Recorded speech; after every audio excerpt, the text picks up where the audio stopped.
cu Andreea Panaitescu din Piatra Neamț.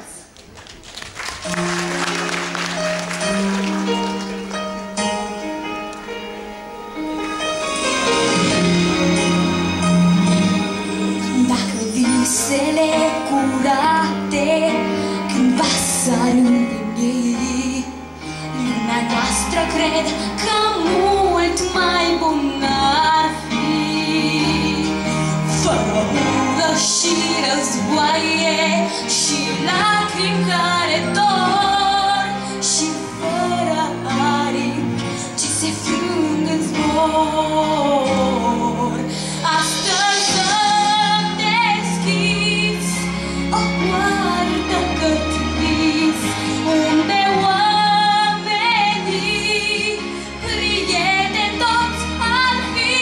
Astăzi îmi deschizi o poartă către vis, și cheia e doar ea, muzica.